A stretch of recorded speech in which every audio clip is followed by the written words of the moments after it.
Hi friends, I'm Parviz and this is our sixth video in Python web development with Django. In this video we're going to talk about rendering of templates or HTML files in Django, and also we're going to learn that how you can send the data from your view functions to your HTML files. So so if you see in my views.py, so open your pools and in the views.py, so you can see that right now we have an HTTP response and we have just hello from Geeks Coders. Now it's a good idea to render an HTML file. So before doing that, I want to add some configuration to my PyCharm IDE.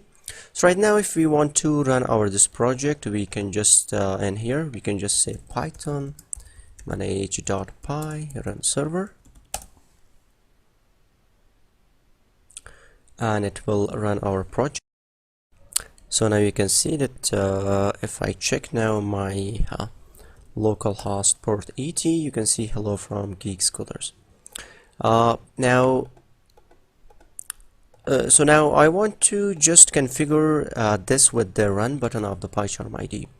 Now if you see in here we have a run button, so when I want to just configure this in here. So the first thing is that you can just click on add configuration and you can just choose templates, Python, and in here you need to add your script. So we can just find the Django tutorials, and in my site we have manage.py, and in here we are going to add the parameters. It is run server, and we want to just apply this and click on OK. So now let me just open my manage.py. Now first let me just run it like this. So manage,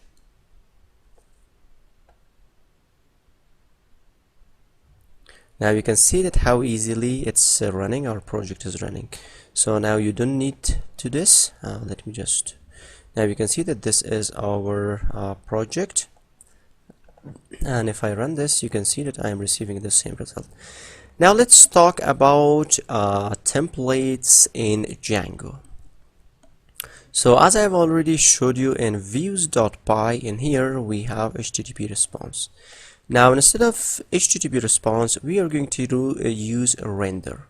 So this render function is used for rendering of HTML templates. Now if you see the documentation for Django in the Django shortcut functions, so we have a render. So this render is related to Django shortcuts package, and now it needs some parameters. So the first one is the request and the second one is the template name. Now these two parameters are required parameters and you need to add these two. It's important. And these are the optional parameters. We have context, we have content type. These are optional. You can add if you need, you can add. If you don't need, you can leave it blank. But these two are important arguments for the render method. Okay, now the first thing is you need to create a templates folder.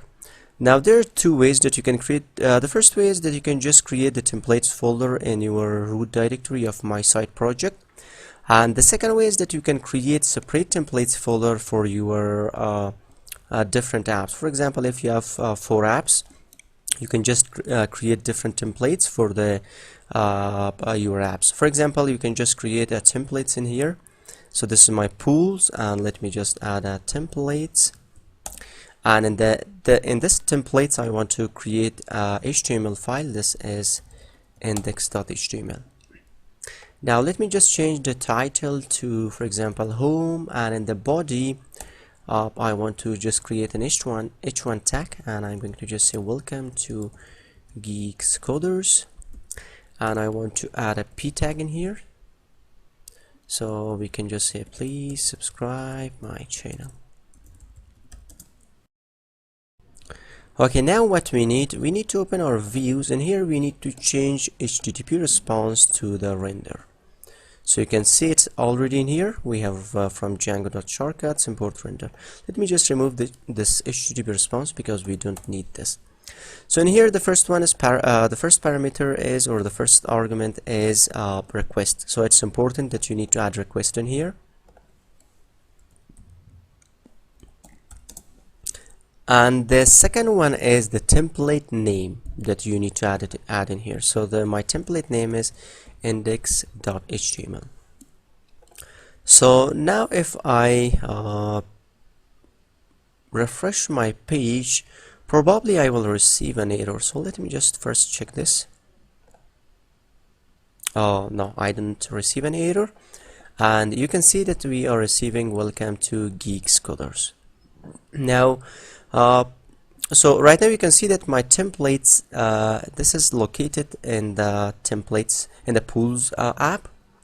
So this was the first way. Now the second way is that you can add this templates folder in your main project directory. So let me just bring this in here. Okay, now the templates folder is not in the, so where is it?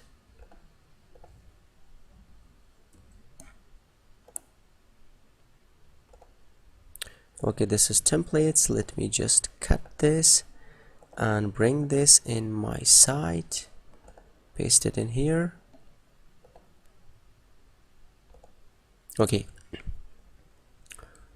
or not, we can just bring this in the root directory. So let me just bring it in here. Okay, so now we have our templates in here. This is our templates, and right now we don't have the templates folder in the pools app. So now if I run this, you will see that I am receiving an error, maybe. Yeah, you can see that I am receiving the template does not exist. Now because we have added the templates folder in the root of our project, now we need to tell Django about this templates folder. So you can just open your settings.py, and if you come down in here in this section, we have there's. Now you can just add templates in here, so templates, and we will not receive any error in here. So let me just, okay, now let me just refresh this. So you can see that we are not receiving any error in here.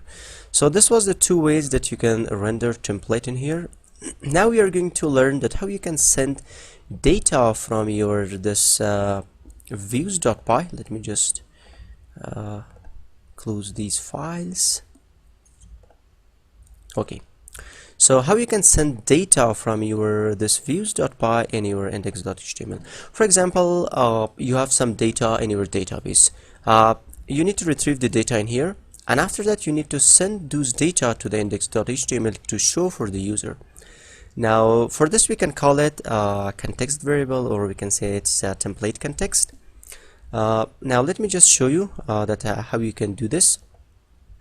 So in here I'm going to create a context, and for example I want to just add name, and let me just add Geeks Coders. If you see the documentation, you can see that after template name we can add context. So by default it's none. Now we want to add a context in here, so let me just add it context. So this is the name and this is the value, or we can say that this is the key and this is the value. So using this key we can access to this value. For example, I want to access to this value. So I have a key. Now I need to use this key in the template variable. So now in here, instead of Geek Scholar, I'm going to just remove this, and these are template variables, and in here I want to add my name. Now if I check this, so you can see now we have Geek Scholars in here. Let me just bring some change in the, for example, .com, and now if I check, so you can see welcome to geekscholars.com. Now also you can pass different type of data. For example, you can pass integer, also you can pass list. Let me just add a list in here. So in here I want to just add a for example pro list, and this is a list. Let me just add some programming language, Python, Java, C++, and C#. Okay, now we can just we can render this in our HTML file. So we can just say it is pro list. So the key is, this is our key pro list, and we want to access to this list using the key. Now if I refresh this, you can see that we are receiving our list in here. So like this you can work with templates. If you have any question, please let me know, and for the further videos please subscribe to my channel, like the video, and also share the video.